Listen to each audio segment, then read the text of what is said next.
Hello বন্ধুরা, মৈনাক চলে এলাম নতুন একটা ভিডিওতে। আজকে এই ভিডিওতে রিভিউ করব মোশাররফ করিম অভিনীত ও সরব আহমেদ জীবন পরিচালিত ছবি চক্কর 302, যেটা এই রোজার ঈদে প্রেক্ষাগৃহে মুক্তি পেয়েছিল। তো চরকি ওটিটি প্ল্যাটফর্মে এটা মুক্তি পেয়ে গেছে। চরকি থেকে মুভিটা দেখলাম, কেমন লাগলো মুভিটা সেটা নিয়ে আজকের এই ভিডিওতে আলোচনা করব।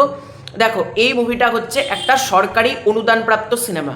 এবার সরকারি অনুদানপ্রাপ্ত সিনেমা হলে অনেকের যেটা মনে হয়, বিশেষত আমারও মাঝে মধ্যে মনে হয়, ছবির কোয়ালিটি কিন্তু ভালো হবে না, ছবিটা ডাল একটা ছবি হবে, ছবির মধ্যে সেই লুক অ্যান্ড ফিল আমরা পাবো না, এরকম একটা ভাইবস আসবে। এবং ছবির ডিরেক্টর যে সরব আহমেদ জীবন, ওনার এটা প্রথম ডিরেক্ট করা ছবি চক্কর 302।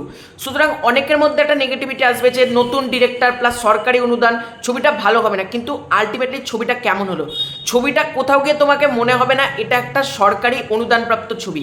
এই ছবির লুক অ্যান্ড ফিল বেশ প্রিমিয়াম। এবং সরব আহমেদ জীবন, তার এটা প্রথম নির্মিত কাজ। সে তার 100% ডেলিভার দিয়ে একটা ভালো কিছু জিনিস দর্শকদেরকে উপহার দেওয়ার চেষ্টা করেছে, যেটা কিন্তু আমার বেশ ভালো লেগেছে বলা যেতে পারে। এবং ছবিটা কোথাও গিয়ে তোমাদের চিপ একটা ছবি দেখছি এই ফিলটা কোথাও গিয়ে দেবে না। ছবির মধ্যে সিনেম্যাটিক ভাইব বেশ ভালো রয়েছে এবং ছবিটার লুক অ্যান্ড ফিল, আমি বলবো না একবারে হাইফাই লুক অ্যান্ড ফিল, তবে লুক অ্যান্ড ফিলকে আমরা আপনার চিপও বলতে পারবে না। মানে আদারওয়াইজ অন্যান্য সরকারি অনুদানপ্রাপ্ত ছবির ক্ষেত্রে যেটা হয়, যেটা চোখে বসে দেখা যায় না, কিন্তু সরব আহমেদ জীবন যেটা নির্মাণ করেছে এটা যথেষ্ট প্রিমিয়াম, যথেষ্ট। এবার যদি ছবির গল্প সম্পর্কে আসি, একটা ছেলে মার্ডার হয়ে যায় এবং মোশাররফ করিম এবং তার সাথে থাকে শাশ্বত দত্ত, এই দুজন মিলে তার বন্ধুকে অ্যারেস্ট করে নিয়ে আসে এবং কে আলটিমেটলি খুন করে, এই নিয়ে গল্পটা।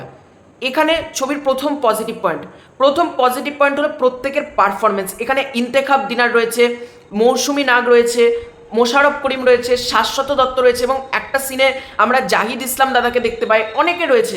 সুতরাং এই ছবিটা পারফরমেন্স ওয়াইজ বেশ ভালো। এখানে মোশাররফ করিম যখন আছে, তোমরা নিজেরা জানো মোশাররফ করিমের পারফরমেন্স নিয়ে আমার নতুন করে কিছু বলার নেই। মোশাররফ করিম যথেষ্ট ভালো একজন অভিনেতা এবং মোশাররফ করিম দারুণ কাজ করেছে, দারুণ। এখানে মোশাররফ করিম সেটা ইনভেস্টিগেশন ভাবে হোক, যখন ইনভেস্টিগেট করছে তখন পারফরমেন্স বলো, কমেডি সিনস বলো, খাবার খাচ্ছে সেই সময় মোশাররফ করিমের পারফরমেন্স বলো, তার বাড়ির লোকেদের সাথে পারফরমেন্স, একটা পার্টিকুলার সিন রয়েছে ফুচকা খাওয়া নিয়ে, সেখানেও মোশাররফ করিমের পারফরমেন্স বলো, প্রতিটা জায়গাতে মোশাররফ করিম পারফরমেন্সের জোরে দাঁড় করেছে। এবং ইন্তেখাব দিনার, তিনিও যথেষ্ট ভালো একজন অভিনেতা। ইন্তেখাব দিনারও কিন্তু এখানে বেশ ভালো কাজ করেছে।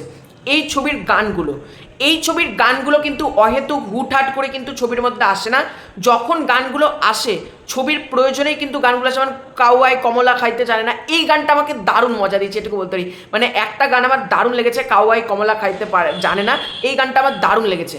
এই ছবির ডায়লগের কাজ বেশ ভালো।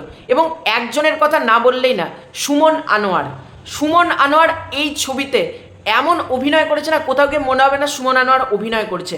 ওনার পারফরমেন্স মনে হচ্ছে উনি রিয়েলিস্টিকই ওরকম। সুমন আনোয়ার এত সুন্দর অভিনেতা এবং সুমন আনোয়ার রীতিমতো পারফরমেন্স দিয়ে কোনো সিনেমা মনে হচ্ছে মোশাররফ করিমকে বিট করে যাচ্ছে। মানে সুমন আনোয়ার, ভাবতে পারছো কি পারফর্ম দিয়েছে? সুমন আনোয়ার বেশ ভালো কাজ করেছে, এটা বলতেই হবে। এই ছবির মানে টুইস্ট অ্যান্ড ট্রান্স খারাপ বলবো না, বেশ ভালো একটু শক প্রোভাইড করবে। ছবির এন্ডিং বেশ প্রমিনেন্ট হয়েছে। ক্লাইম্যাক্স তোমাকে কোথাও গিয়ে মানে একটা একটা সুন্দর একটা ছবি দেখলাম, ক্লাইম্যাক্স দিয়ে কিন্তু এটা বেরিয়েছে তোমরা বলবে। এবং ক্লাইম্যাক্সটা ছবির বলা যেতে পারে জান, এই ছবিটা এতটাই হয়েছে। এবার এতগুলো পজিটিভ দিক থাকার মধ্যে ছবির নেগেটিভ দিক কি? ছবির নেগেটিভ দিক হচ্ছে কিছু জায়গায়, এটা তো ইনভেস্টিগেশন থ্রিলারটাকে না আরেকটু টান হতে পারতো, কিন্তু কোথাও গিয়ে এত স্লো বেস্ট হয়ে যাচ্ছে। কিছু জায়গায় টেনে ড্র্যাগ করা হয়েছে, কিছু জায়গা বোর করেছে, যেটা এই পার্টিকুলার কিছু পার্ট আমাকে নেগেটিভ লেগেছে। আদারওয়াইজ ছবিটা কিন্তু সরকারি অনুদানপ্রাপ্ত ছবি হিসেবে এবং ছবিটার মেকিং ওয়াইজ বেশ ভালো একটা ছবি হয়েছে। এবং যারা ডিটেকটিভ ছবি দেখতে পছন্দ করো বা ইনভেস্টিগেশন থ্রিলার দেখতে পছন্দ করো, তারা কিন্তু অতি অবশ্যই তাদেরকে রেকমেন্ড করবো এই ছবিটা কিন্তু তোমরা দেখতে পারো, তোমাদের কিন্তু ভালো লাগবে। তো আমার ছবিটা মোটামুটি বেশ ভালো লেগেছে। তোমাদের কারা চক্কর 302 দেখেছো কমেন্ট করে জানিও। খুব শীঘ্রই আছে নতুন করে ভিডিও, ততক্ষণের জন্য বাই বাই।